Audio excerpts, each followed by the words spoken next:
Hi, good evening, everyone. With me is Dr. Ajay Narayan. He is not only Common Merit List 4, but also AIMS Merit List 4. So, congratulations for your grand success, Dr. Ajay, in the INISS April 23 in subject of DM Cardiology. Thank you, sir. Thank you so much.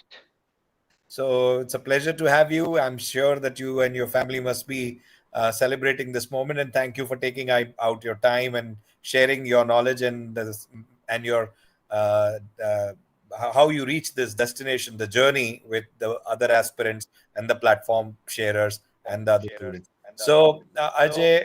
Ajay has been a subscriber of Doc Tutorials. He's been subscriber of whole subject of medicine, and that's why it's a pleasure to know strategy from him, because we had some of the candidates who were only cardiology subscriber. He was also subscriber for the test series as well as for the uh, the grand test and the mock interview preparation. So, Dr. Ajay, can you share where are you from, your background, where you did your undergraduates and post graduation from? Yes, sir. So I'm basically from Bangalore, and I did my undergraduation from Bangalore Medical College and post graduation from PJ Chandigarh. So, how did you choose cardiology and when did you start preparing for it? And what was your strategy to prepare for cardiology? So actually, choosing my subject was a big task for me. Actually, it was a big headache. I actually started in my residency from gastroenterology, then it moved on to neurology, then to medonc. But at last, I fixed upon cardiology thanks to my wife, and I started basically my cardiology preparation from January, sir, this year. So you started reading Brunwald and then Brunwald MCQs, or how was your strategy of going through medicine videos and the test series? How were you preparing for them? So basically, I didn't have time to read Brownwald. So what I did was I rushed through videos initially and I made notes. And as initially it was given that the exam was on April 1st, so I thought that I had only 3 months of time. So at that moment, I initially rushed through the videos, and in first 1.5 months, I completed all the videos and made the notes and read it once. Then I took up onto doc tutorials and did the question bank, sir. And I have to tell that the question bank of doc tutorials is very good, and they actually simulate the questions from the exam. Thank you. What we think about that these will be these the questions will be very long. They will be very clinically oriented, but it is not so. The questions will be very much single line questions. Actually, it may differ from year to year, but this year it was actually single line questions and one word answer type questions. And we had only just two questions. One was Takayasu and one was about aortic aneurysm, which were long questions. So basically, in that 1.5 months, I did the videos and then I took up onto question bank, sir. And also with the question bank, I did Brownwald's review assessment book. I think the Brownwald review assessment book is also very good, and every candidate before going to cardiology exam should do it, because you get a clear idea about the subject, and what you have read is correct or not, you will get an understanding about it. And Right. but the exam got postponed, and I think I got lucky in that, so that I got a month of March as a bonus, and I could, in that month of March, I actually reviewed the question paper of last year, sir. I actually reviewed 5 to 6 question papers, and which I got from my SRs.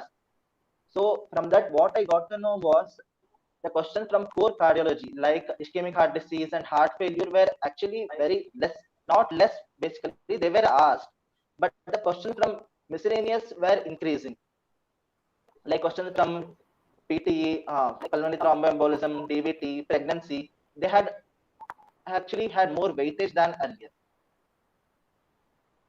Absolutely. So that's the fun. So the one should know what are the high yield topics, like what you're mentioning. Ischemic heart disease has got so many pages, so many chapters. But when you need to prepare for that, the amount of time that you'll spend reading those chapters, the number of questions that will come will be much lesser. But what Dr. Ajay is saying, that like chapters like pulmonary embolism or aortoarteritis, which is peripheral or vascular disorders, or say chapters in cardiac tumors or patients questions on clinical examination, like JVP, which we always say that when you prepare topics like JVP, you always get 1 or 2 questions. It's a subtopic from clinical examination, but you'll always get questions. So that's right, the smart approach, not just reading, but the hard work is important, which Dr. Ajay has highlighted upon. So, Dr. Ajay, when you started using doctor tutorials, you were part of a WhatsApp group where we post questions as a poll. We create a question, and I remember you participating in them and sharing your points and discussing with me. So, how was your interaction on the doctor tutorials platform and off the platform on WhatsApp groups, or one-to-one interaction with the faculty at cardiology, say with me, or the question participation in the specific groups that we created for the top 10 leaderboard? I think you were part of that group as well. So, how was your learning? How did it help? Yes, sir. I think the questions you started posting where I felt that it was very difficult, sir, and I felt it was very intriguing.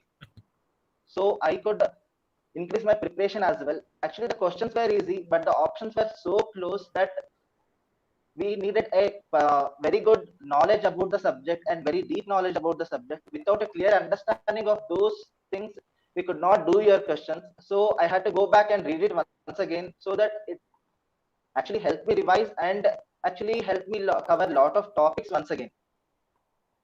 And coming to the grant test and this thing, the grant tests are actually very helpful. It evaluates us from time to time, giving that actual simulation about the exam so that we are not scared about the actual exam after 1 month.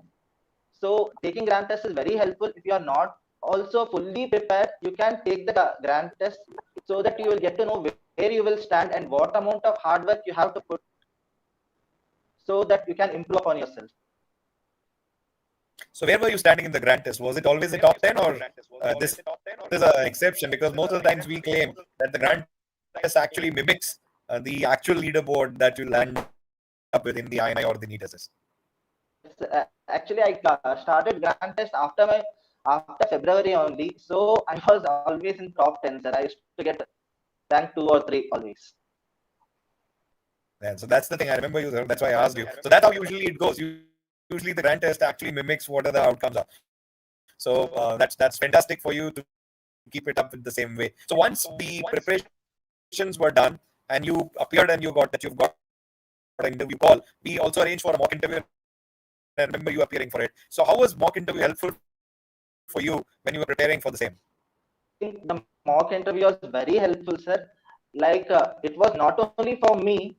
Like although the interview just lasted for 10 minutes for each candidate, it was like we used to listen to all the candidates. What I made it a point was when you started asking the question, I used to answer it myself, so that I used to get prepared for the interview with others' questions also. So the because of the mock interview, I was not at all scared for the actual interview. The actual interview was also the same thing, sir. They asked the common questions. They asked me questions about chronic coronary syndrome, flecainide, hypertension, and prevalence of hypertension and CAD, and cyanosis and all. These are very common topics which you had also asked, and it actually simulated the interview, AIMS interview, which you had done also.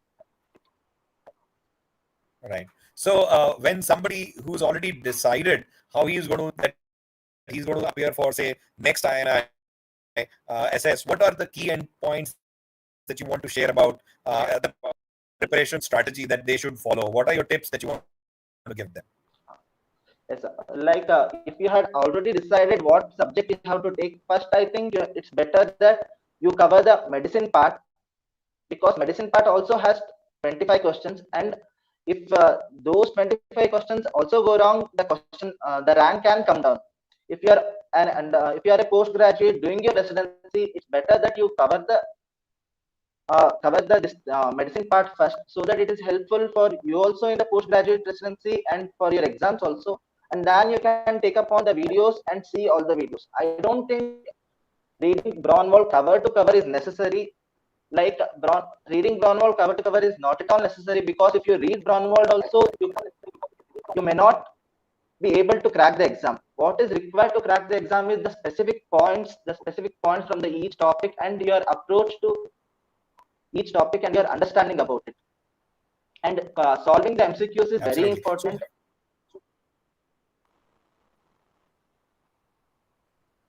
Solving the Please MCQs go is ahead. very important.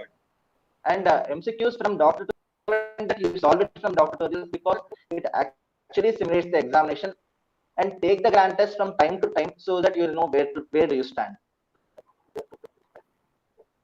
Absolutely. So, what when you were preparing for your grant tests, were you revising your text or notes or videos of those corresponding topics for which you were appearing for those elite test series or the subtests, or were you just appearing to check your long-term memory only and not going the subject wise or not going the disease wise or the symptom wise in the notes textbook? Sir, I used to appear without any preparation, sir, like for testing my long-term memory. After the examination, after the results come out, I used to go and check the wrong answers, and used to go back and check why it went wrong, and go back and revise those topics. So either way, it can be done. Like you can revise once and give the test, or if you are going in a flow, you have a set timetable that you have to cover this much in this much of period. You can give the test like that, and again revise it back once again. So, what are the topics that you're recommending are the high yield topics? I've shared it in my individual videos as well, but let's hear from you. So, what are the topics that you would rate as a high yield topic in preparation for Like INIS? first, cover the core cardiology topics like ischemic heart disease, heart failure, arrhythmias, congenital heart diseases. These are must and should. And after this, heart diseases and pregnancy, and the new drugs. New drugs are very important. It's better to see Very what important. drug Usually, we came get that year, what was the trial which came. It is better to read the trial correct. and go. At least, if not full, you can read the background of the drug, mechanism of action of the drug, and the side effects of the drug. That is more than enough. We need not So, know were how these many discussed patients in were WhatsApp recruited. forum with the team? Were we discussing that? Yes, sir. Yes, sir. We were discussing that. It's need. You need not read how many patients were recruited. What was the result? That is not required. It is better to know what is the mechanism of action Correct. of the drug. What is the adverse effects on the drug? What's the background of that drug? That's more than enough. And I recommend that special concentration on Novax is required because we have almost three questions this time, and anti-diabetic drugs which have cardiovascular effects like GLP-1 Correct. analogs and SGLT2 inhibitors. And as Those you are also very important. And new drugs like Verosigot, Mecarbil, those are also important. correct. So this we were discussing, and that's very right. This time they asked on semaglutide. Last time they asked on SGLT2. So they do ask questions which have good CV outcome, and you cannot skip out on those important topics.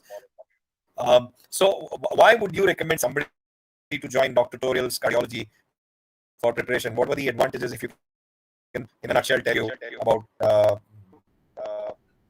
what the advantages one would get if they were to subscribe to Dr. Torial's cardiology preparation for INISS? What I want to tell is, tell my juniors is that if you subscribe for Dr. Tutorials, you'll get a question bank which actually simulates the questions in the exam, and you'll get time to time GTs, so the grant test, so that you can evaluate yourself for the how much you have prepared and where you stand. And also you can get faculty like Kamal sir, with whom you can discuss whatever question you want at whatever time you want. Basically, you can just Whatever WhatsApp time. him, and within next 1 or 2 hours, you can get the answer. Answer is ready in hand, and you will not worry about it. And also, the interview preparation also becomes very easy. Right. Thank you for your kind words. It's always a pleasure to support you all, guys. And this association, as I always say, is not till you get your DMC. It is also till you become a big consultant. So I'm going to be there WhatsApp away, doing your residency if you want to. And this association continues as a mentor-mentee, not as on a personal level rather than a professional. And that's the association that we tend to bring along with our students. So congratulations once again, Dr. Ajay Narayan. You have a fantastic success in your exam, and I hope you enjoy most of it with your family, which you must be enjoying. Have a lovely, wonderful time. Congratulations again. Take care and best wishes and stay connected. Thank you very much for connecting with us. Good night and take care. Bye bye.